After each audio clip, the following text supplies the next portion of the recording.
What's going on, guys? We're back, and I got a tweet from Zach in Arizona at Rico's Corner.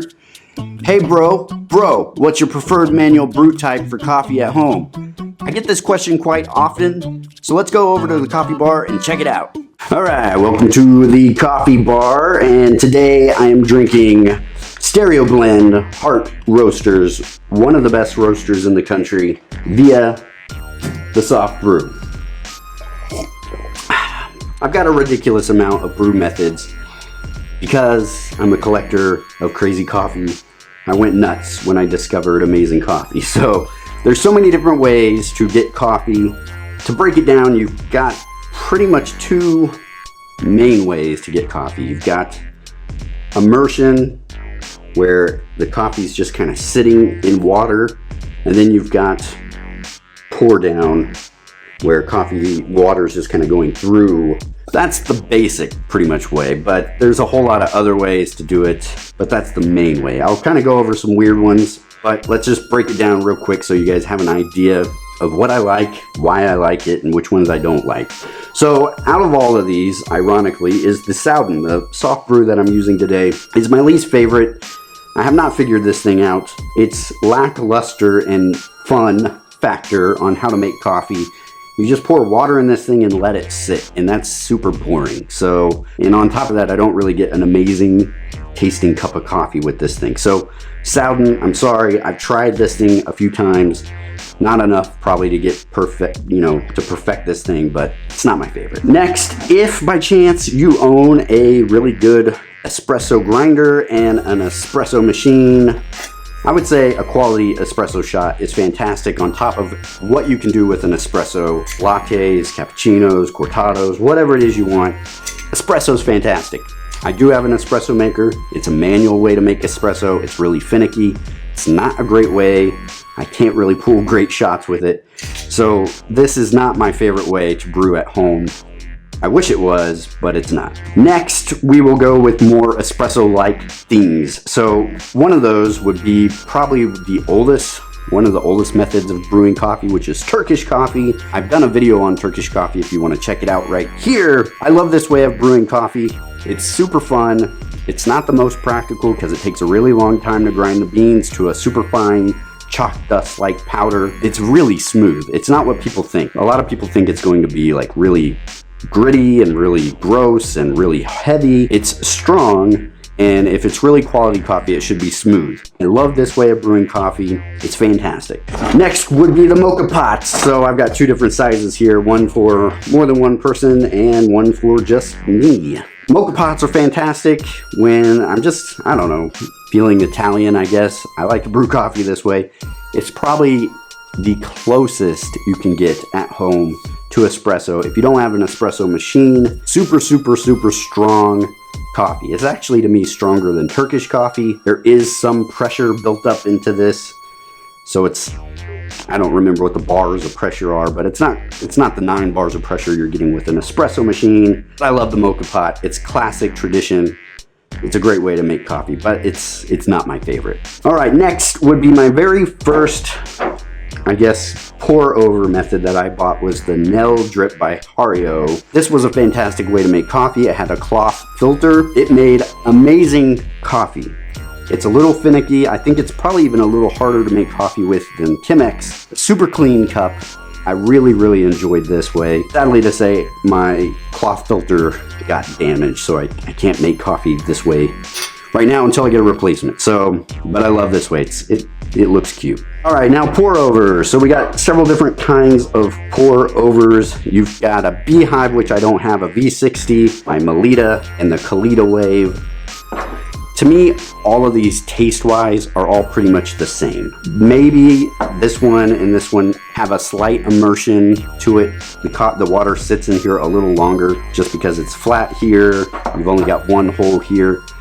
compared to the V60 or the Beehive, which has 3 holes. But other than that, it's really just time. It's how fast you want to brew. I can't really taste a huge taste difference between any of these methods. So if you have any kind of pour over where you sit this on top of a cup or a vessel to catch the coffee, either one of these makes excellent coffee, way better than a coffee machine or a Keurig or any of that nonsense. They used to be my favorite ways to make coffee, but not so much anymore. All right, these are just kind of weird, oddball things I got at some antique stores.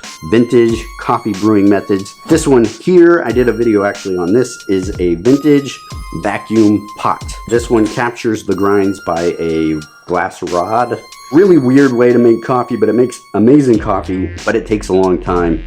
It's fun to watch, but it's not my favorite way to make coffee, but it's super cool. This, I have no idea what this thing is, but I enjoy it a lot.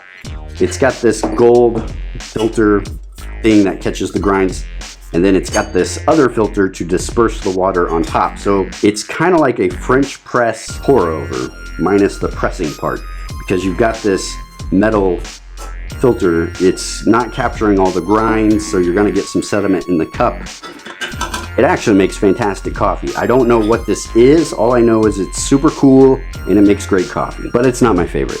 So next, what I'm going to call probably the trifecta of home brewing coffee. I'll start with the AeroPress.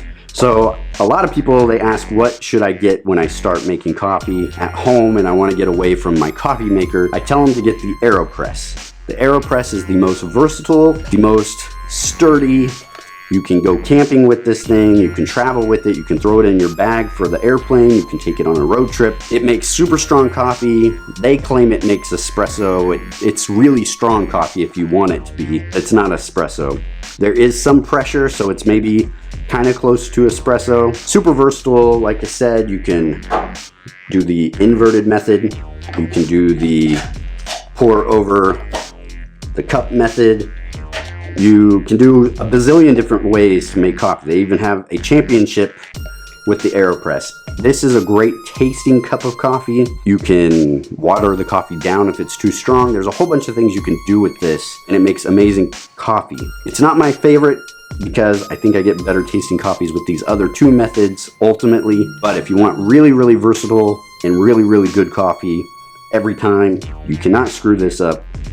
AeroPress, super awesome. French press, super classic way to make coffee.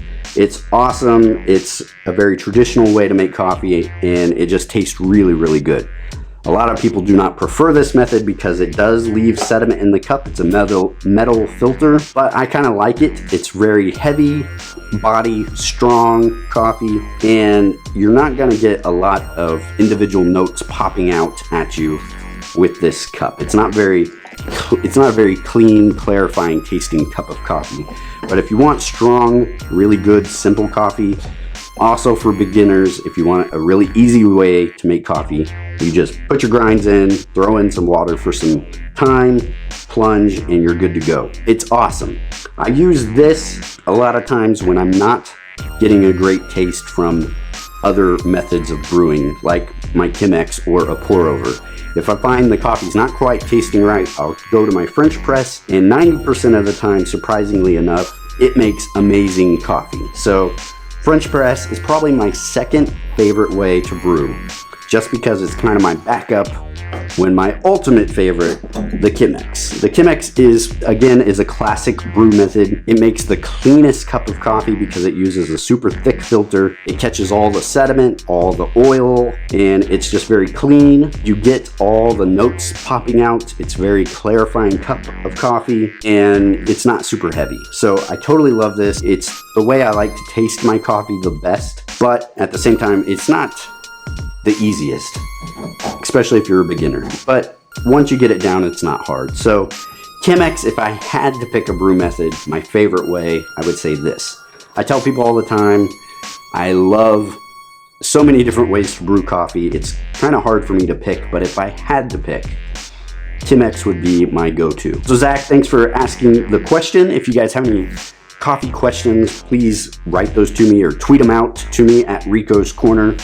Also, let me know down in the comments, what is your favorite brew method at home? And it could be anything, I don't care if it's a Keurig or your coffee machine or whatever. And if you don't have one, just let me know what is your favorite coffee in general, like lattes, cortados, Folgers, Starbucks, whatever it is. Comment down below, let me know. Also, don't forget, I've got a giveaway coming up very soon. I know I've been slow to upload. This time of year is super hectic for me, but just a slight teaser. And since today we're talking about coffee, reminder, I'm giving away this Envy Shave Nathan Clark custom 24mm silver tip Badger orange Bourbon Beehive brush. Super mouthful, but it's a fantastic handmade brush that will be given away along with one of my favorite toothpastes, Marvis toothpaste, Jasmine Mint.